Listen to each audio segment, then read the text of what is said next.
Call tonight's council meeting to order. Roll call, please. Councilors Anderson? Here. Benega? Here. Brown? Here. Costello? Here. Jameson? Here. Knutson? Here. Litz? Here. Staggers?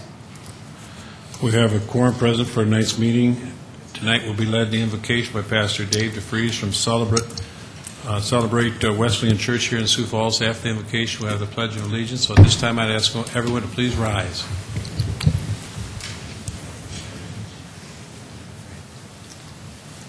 Let us pray. Dear Heavenly Father, I want to thank you for this wonderful day that you have blessed us with. I thank you for each of the council members, Father, and the mayor. I thank you for the time and the effort that they put in. I just pray for wisdom and discernment for them as they lead our great city. Father, I pray that as we look to pass laws, that we pass laws that you can bless. I pray for protection for them and their family and over their health.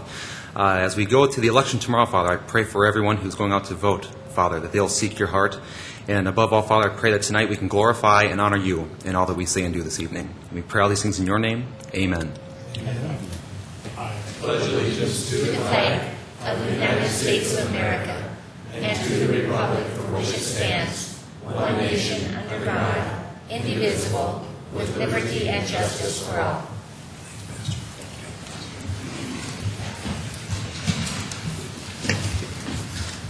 Okay, we'll start out here. Is there a motion to approve the consent agenda? I so move. Knutson. Knutson moves. Is there a second? Second, Litz. Litz seconds. Further comments on the motion? Other motions? There are none. All in favor of that motion to approve the consent agenda, vote yes. Those opposed, no.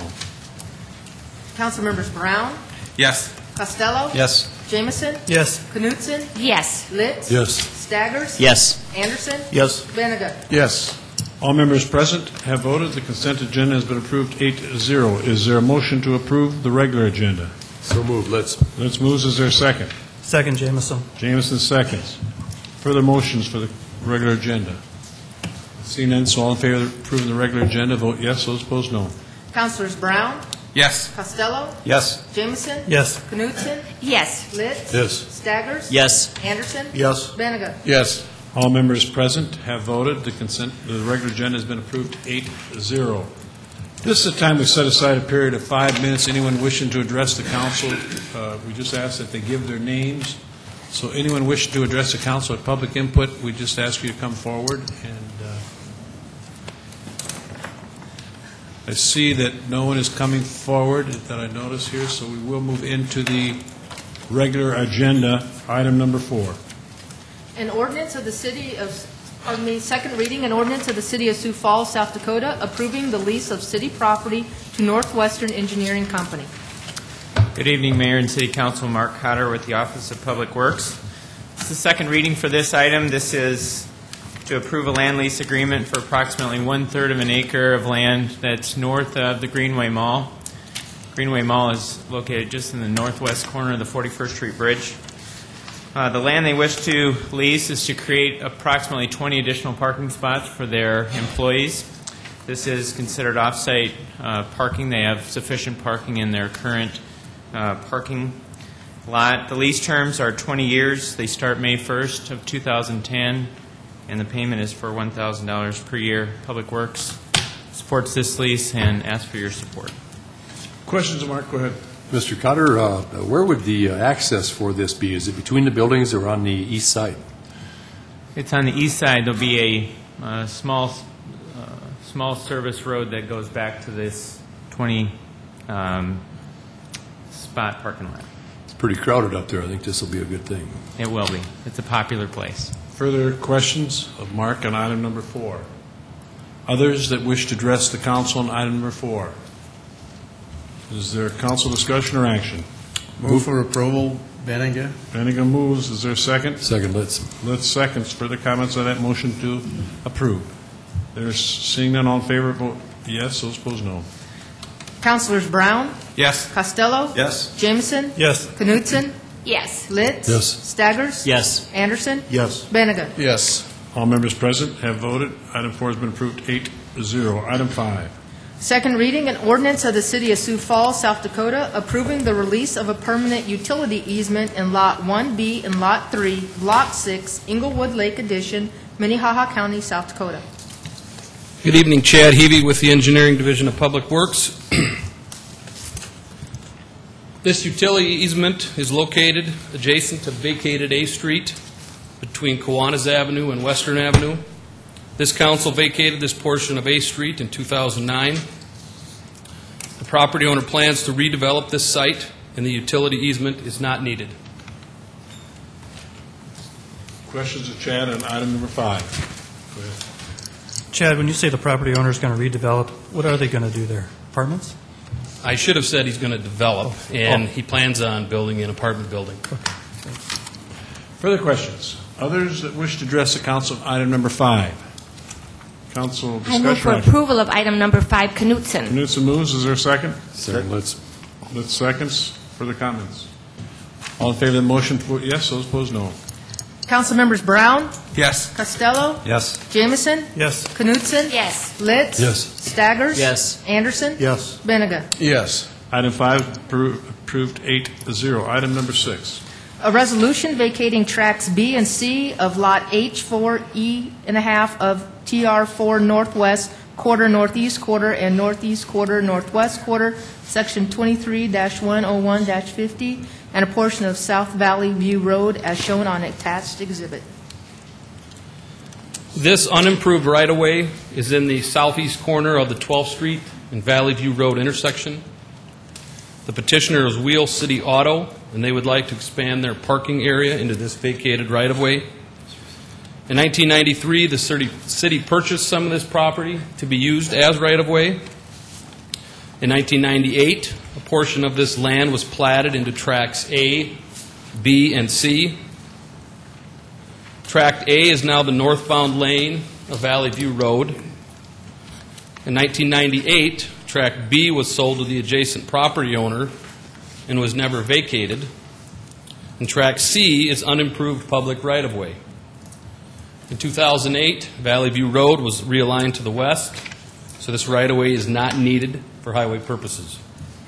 If this right-of-way is vacated, Tract C and a portion of the adjacent vacated right-of-way to the east would be declared as surplus property. Questions of Chad on item number 6? Others that wish to address the council on item number 6? This item number 6 will need 6 votes to pass. Further discussion? Is there a motion? Move to approve. Let's. Let's move. Second? Second, Anderson. Anderson seconds. Further comments? Seeing none, all in favor of the motion to approve, vote yes. Those opposed, no. Council members Brown, Yes. Costello, Yes. Jameson, Yes. Knutson, Yes. Litz. Yes. Staggers. Yes. Anderson. Yes. Benega. Yes. All members present have voted. Item 6 has been approved 8-0. Item 7.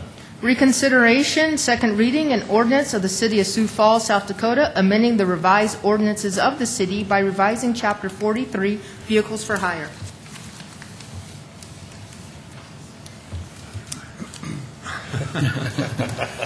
Well, we've got Forrest. Go ahead, Greg. I'll start this. I guess there's been some conversations, but we're trying to bring this back to eliminate, I think our first option here is to eliminate the city's involvement with pricing for these two, for the service. And I think we've discussed it clearly amongst ourselves and others, but I think we have a new revised effort to get out of the pricing business with the hope of creating better competition and more competition in the industry. One of the stipulations is that we review sometime in the near future the taxi cab business and what they're doing, and to try to maybe get out of the pricing for them as well, so that they may step in the market and compete with the two wheelchair service providers, thus creating more competition, thus eliminating some of the concerns of some of the council members, and open it up to the free market to allow business to do business and the city of Sioux Falls to essentially get out of the way. And maybe those are just my terms and my opinion, but it's my intention to bring that forward and ask for your support tonight. Okay, and so everybody understands what this issue was about, so we need a motion to reconsider. Do I have that? Yes. Anderson makes a motion. Is there a second? Second, let's. Let's seconds. Motion been made, second. What we're doing now is we're just reconsidering what Councilmember Jameson was talking about on item number 7, so... Mr. Mayor? Go ahead. Question for Councilor Jameson, if I may. For those that use the wheelchairs transport service, oftentimes they are very sick individuals.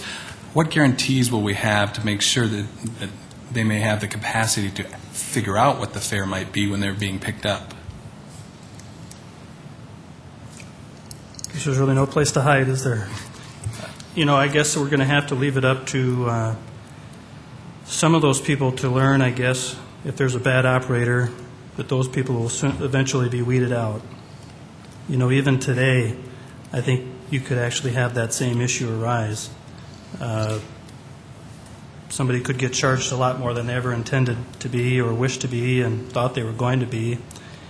I don't know that we can be involved in every transaction, but I'll share this as well. Today I did talk to both owners, well, 2 owners of some taxi cab services, citywide and yellow, and I think that concern carries as well to them. If they should get out of the pricing, if we should eliminate pricing regulations for them, how can we assure customers as well, out-of-town people who are coming, that they're not going to get price gouged? And I don't know if I think that could happen today. With even our involvement, it still could happen today. And I would urge us to maybe think about that very issue, because that is the primary concern that we should address, is protecting the citizens in some way. And I don't have the answer, but I just don't think we should be involved in setting their price. Okay, the first step we need to do is to try to get it to, if we don't get the motion to reconsider, it goes away anyway. So we've got a motion been made and seconded to reconsider item number 7, and then we'd have go with the discussion. So all in favor of the motion to reconsider, vote yes. Those opposed, no. Councilmembers Brown, No. Costello, Yes. Jameson, Yes. Knutson, Yes. Litz, Yes. Staggers, Yes. Anderson, No. Benega. Yes. 6 yes, 2 no, so item number 7 is reconsidered. And the motion before us is to deregulate. So that's before us right now, is to deregulate the issue that's before us on the ordinance. Is there further discussion now? I have another comment, if I may. Go ahead. Yes. My concern is that there are so many individuals that use this service that won't have the capacity to know what the rate is. Oftentimes it's family members away or not right there at the time that are booking the service, and sometimes it's the hospital staff doing it. I'm concerned that at least when there is a price cap, there is some mechanism where if there is a violation, the city can be involved in solving that. I'm concerned that if we take that away, that there is no consumer protection for these individuals who are very vulnerable in using that service. Yes, thank you, Mr. Mayor. I'm sure. Thank you, Mr. Mayor. I agree with Mr. Brown, and the reason that I am voting tonight to reconsider this here was pursuant to Councilor Jameson's and my conversations about deregulating the cab company, because I really had a problem with thinking that 2 van companies were going to really deregulate, but I think if you throw the mix in there with the number of cab companies, and it was like Mr. Costello said here a while back, I was in Minneapolis a while back, and there's a lot of minivans with a swinging device on the back door that can pick up the chair, and they put, the person can get inside it. And I realize not everybody is in that shape, but, that's a possibility. But I just believe that there would be more competition if the cab companies were involved in plant. But that being said, I would like you to know that if we move forward with this thing and the cab companies do not get deregulated, I'm going to make a motion to reconsider because this is something I feel strongly about.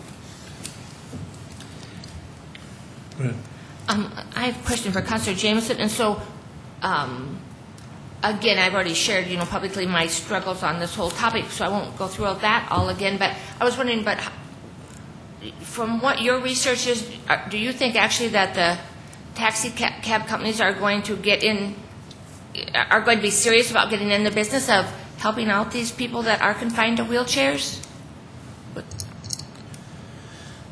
I would say that some of them already provide that option as a taxi service, not so much as a service to come get somebody out of their home, out of their bed, into a cab or into the vehicle and then bring them into a hospital. Not that. Don't look for them to compete in that element. It'd be more of a taxi service with a wheelchair accessible van that allows them to, somebody who can maneuver themselves, get in, ride, pay $8 to move from one place to another and be done. Not a $30, $50 fee that could be charged with the other services. And whether they get in or not is probably not fair for me to say that how aggressive they might be. I know they're already providing that service.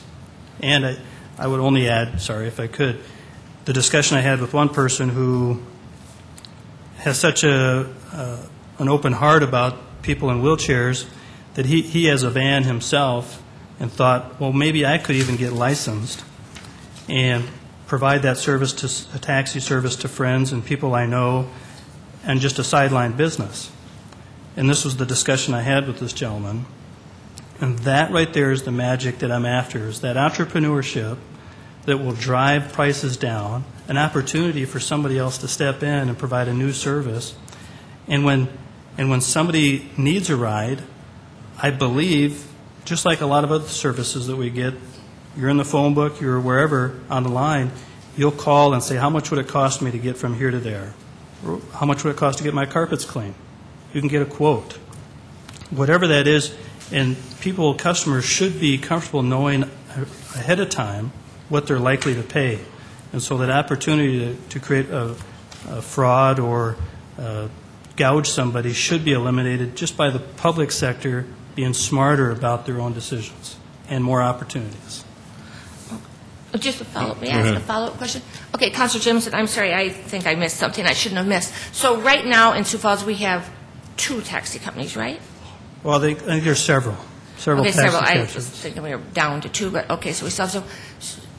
I should know this, but I just don't. So are you saying that right now that several or a couple of the taxi companies in town right now regularly transport people who are confined to wheelchairs? Absolutely. Okay, so in that case, then so from a market standpoint, I don't understand how those other 2 businesses that obviously charge quite a bit more than a basic taxi ride, I believe, how do they stay in the business? I'm missing something here.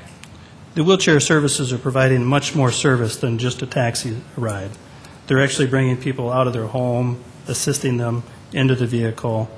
The cabs, the regular cab companies, they just pull up in front, maybe open a door, but the guy's got to get out and maybe they put the wheelchair in the trunk. It's not the full service like you might expect from the other service providers. Thank you for clarifying that for me. I was confused. Yes, I guess I'm a little concerned about, we have to have price fixing, we have to have caps to protect vulnerable people. I think we're stereotyping people in wheelchairs. I mean, I'm looking at Travis here, and I'm looking at Charlie back there. To me, these are strong, independent people.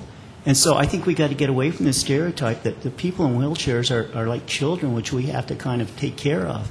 No, we have very strong, independent people like Travis and Charlie. So I guess I would urge that we do deregulate, because they're individuals. They can tell, when they're riding a Wheelchair Express or whatever the company might be, if they're getting ripped off. I don't think we should treat them as less than independent human beings. Vernon, you were next. I think we're talking about 2 very different services. I agree with, in terms of the taxi service, it'd be great to have a taxi service that is able to help the individuals that Councilor Staggers talked about in the community. And actually, those discussions are going on right now. I've talked to one company that is looking and examining doing that, and it may take some changes in the ordinance involving taxis. However, if Mr. Hadorfer can correct me if I'm wrong, but I think a good portion of the business that they do in the wheelchair transport business is people that, from nursing homes to hospitals, that maybe can't communicate for themselves, maybe can't figure the rate or ask what those are. And that's the segment. So we're talking about 2 very different things. And tonight what we're discussing is those people that are served by the wheelchair transport business that I think probably do need some assurances and protection that the rate is what it is. We set the price caps high, and the company said, we were not going to charge that much. So I think it gives us some time to test that, and then maybe down the road we can consider deregulating completely. Go ahead. Well, I actually totally agree with Councilor Brown's comments on this topic, is that I'm not, even a heart part of me isn't trying to treat people in wheelchairs as children or anything else. They're very strong, independent, bright, capable, talented people that, and I don't ever doubt that for a moment. But I voted to reconsider this issue because, I thought that having the same rate for 10 years was probably too low, and it was time for us to think about higher rates. But I just want to say that I'm not trying to treat these people in wheelchairs like children. We've got the motion before us. Anyone else would like to address the council at this time? Come forward and give your name, please.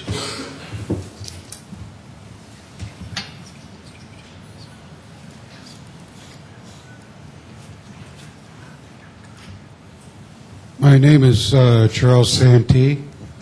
Excuse me.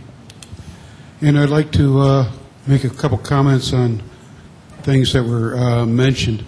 First of all, but as previously mentioned, someplace or another, 70% of the people that do ride the commercial wheelchair carriers are on Medicaid, which has a fixed rate.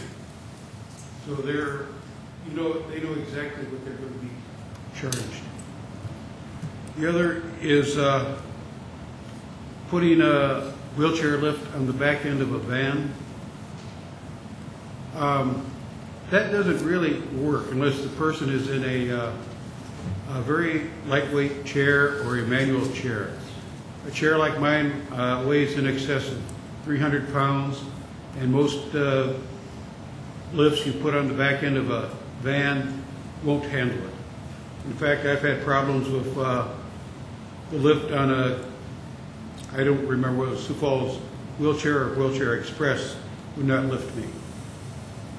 You need a heavy-duty lift such as you have on paratransit, or you need a specially constructed van with a low floorboard and a side mount.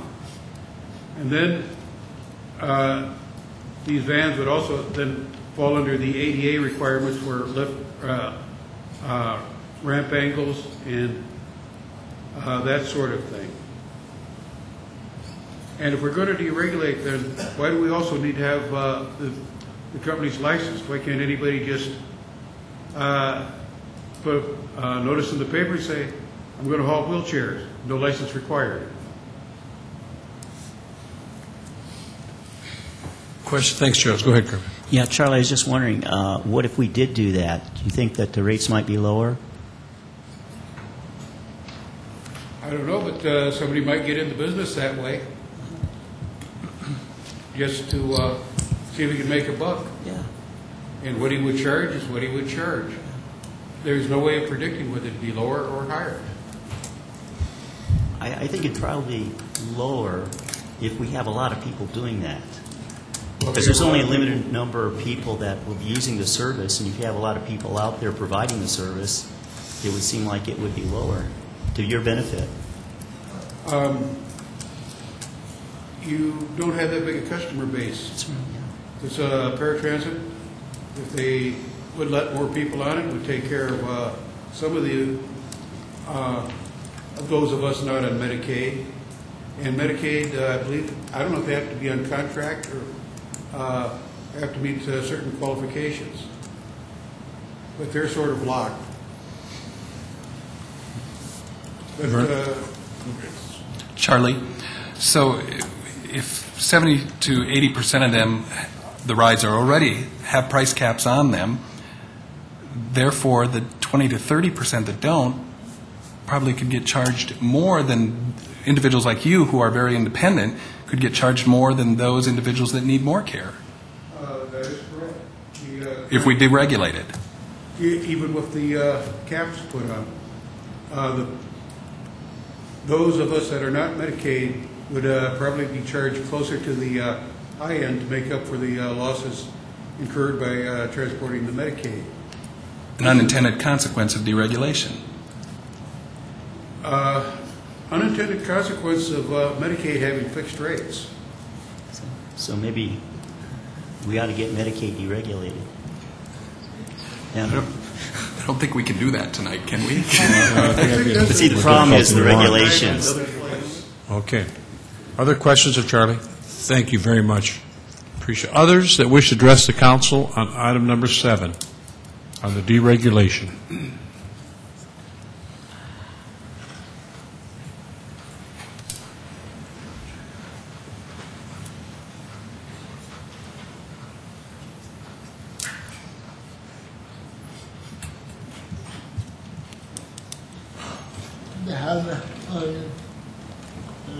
Travis Arneson.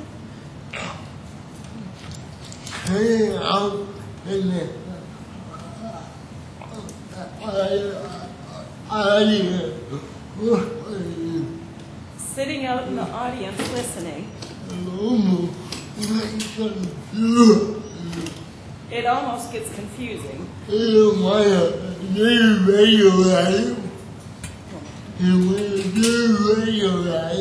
want to deregulate.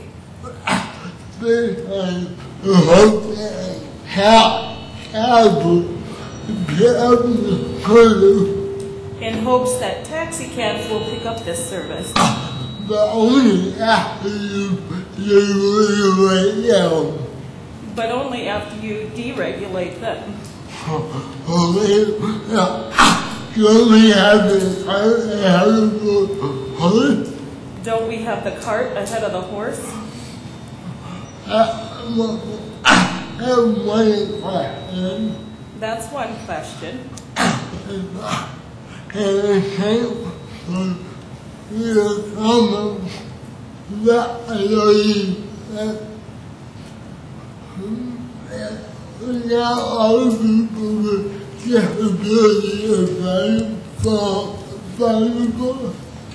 Thank you for the comments recognizing that all people with disabilities aren't vulnerable.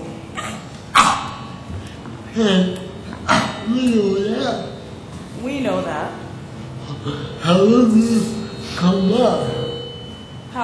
some are.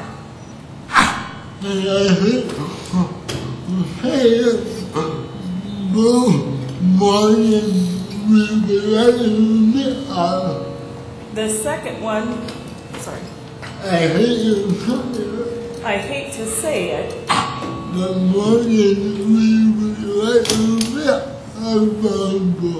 But more than what we would like to admit are vulnerable. Do I think they would take advantage of them? Do I think that they would take advantage of them?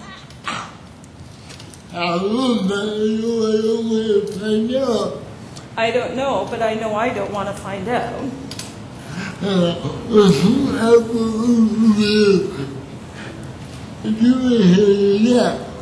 I think that's what we are doing here tonight. If you want to drive the price down, if you want to drive the price down, fine.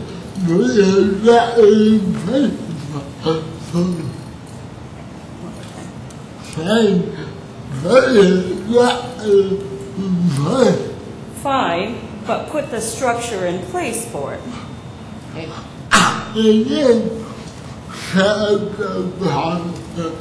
And then set up the policy. Thank you. Questions? Bob?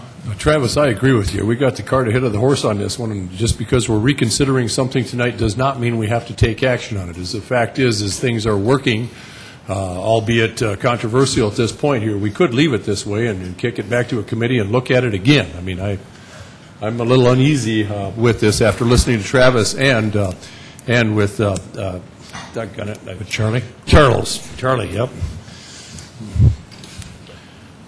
Go ahead, Kern. The problem is things are not working right. I mean, The companies have been trying to get out of this price fixing since June. Here we are in April. We're almost 1 year into this. Things are not working correctly. And these companies have not had an increase, what was it, for 10, 12 years? I'm sorry, I can't remember the exact number. And here they've been trying for months on end. And so that's the problem. Things are not working, and that's what we can resolve tonight. Well, and again, it's what we may have to do is just, vote on the deregulation idea, and then if that fails, then we could still, I believe, go back to the compromise that I kind of thought we were making some progress on as far as allowing the cap to rise since it had not, since there had been the same prices in place for 10 years, and tie it to the to the CPI index. So to me, we have that option.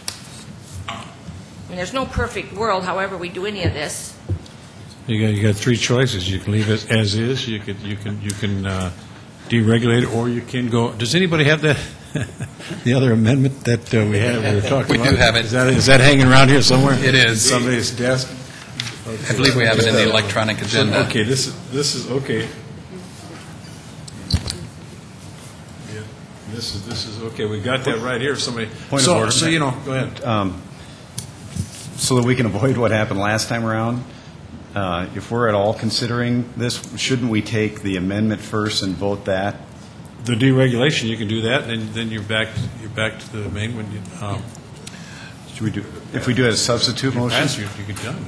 I'll make it the substitute motion to do the price caps that we worked on earlier with the CPI index. We have it in the electronic system. And it just in, okay, so if that passes, then are we done, or? Then you're done. If that passes, is there a way that we can keep, if it, only if it fails? Be brave. If you defeat the substitute, then it's back to the original. Then you've done that too. So you're really kind of in a box here. But if it were a substitute motion, then if that fails, then you're back to the main motion, that is to deregulate it.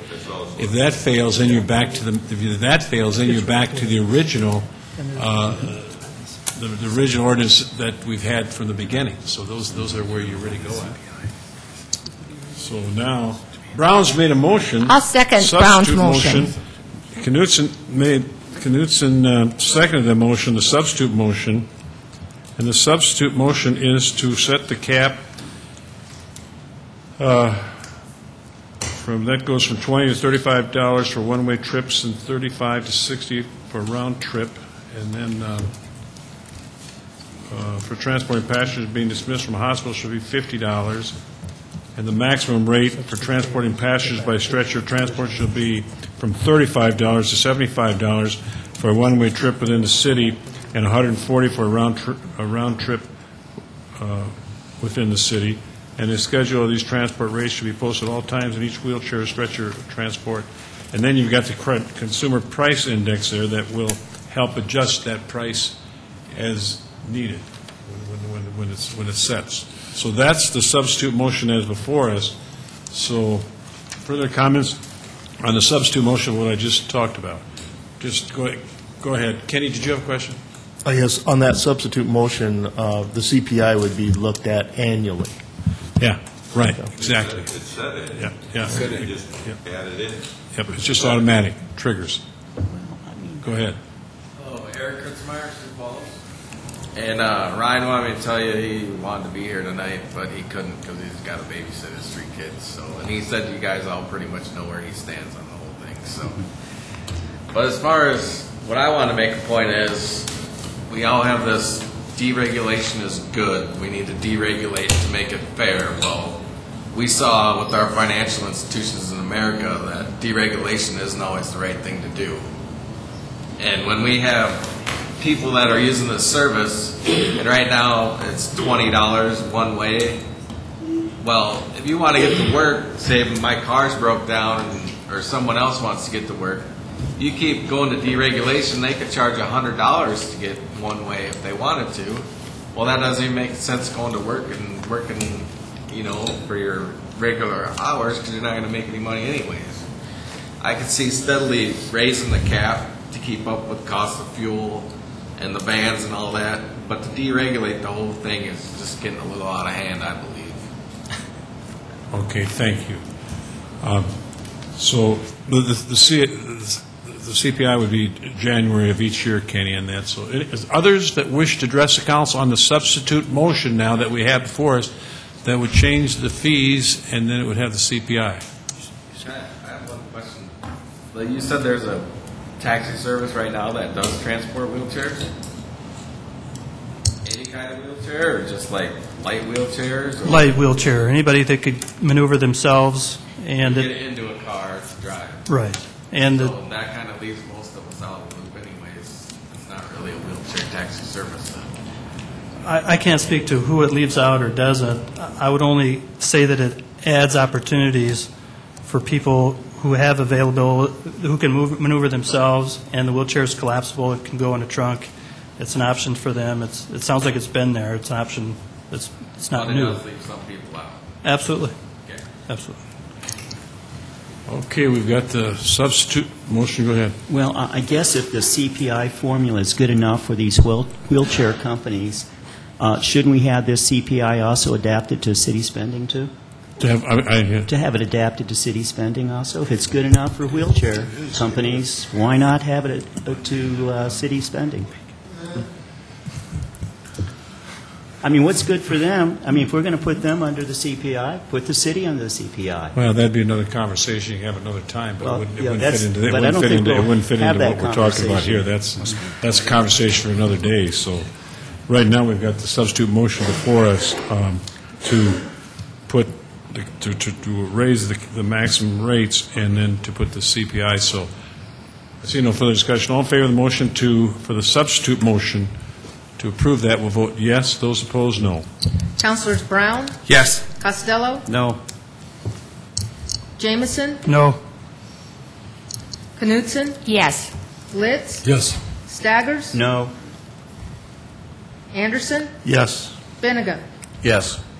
That motion passes 5-3. So that motion prevails, and that's where we're at with that. So now, is there a motion? It's finished. Too late. Yeah. Oh, We asked them to come, but they said that was going to be the. Yeah, but If this that- is well, but what's there to business. talk about now? It's I'll just at one point, just one minor it's point. passed. Go ahead. I'll give you one point. At the bottom of that option is that our manager and assistant manager will take vans home. That's option one, right? That we will take vehicles home and be able to work from home. It's passed now, so. So thank you, so Yeah, it passed, no, so it's yeah, on, okay. 'cause we asked- Got option one, right? Yeah, it's to set those fees, it's to raise the fees and then the CPI, and that's where you're at, so. Oh. Okay, with that, is there a motion to adjourn? I so move, Knutson. Knutson moves, is there a second? Second, Litz. Litz seconds. All in favor of adjournment will vote yes, those opposed will vote no. Councilors Brown, Yes. Costello, Yes. Jameson, Yes. Knutson, Yes. Litz, Yes. Staggers, Yes. Anderson, Yes. Benega. Yes. We stand adjourned.